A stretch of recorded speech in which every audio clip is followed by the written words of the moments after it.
Welcome to the Slop Temple. We pray this video helps. You have what you need. Begin by picking your note format and creating a single notes file. Install Python only if missing, then make a folder and open Notes, MD or Notes. IPNB.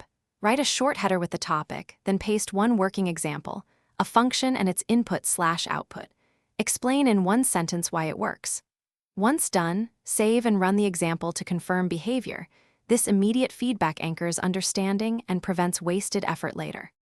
Now organize what you recorded. Create clearly labeled sections for purpose, code, explanation, and edge cases. Paste the working snippet, then annotate inline with short comments that explain each step. Include expected outputs and one note about time complexity or typical pitfalls.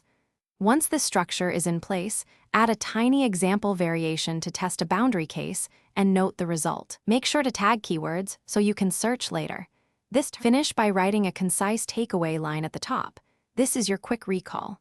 Then run the examples again and add one troubleshooting tip that addresses the single most likely error you hit. Explain how to detect it and a fast fix. If something fails, check versions and inputs first. If that does not help, isolate the snippet and test minimal code. Periodically review and prune redundant notes. This keeps your collection lean and reliable. Thanks for watching. Consider subscribing if we helped you.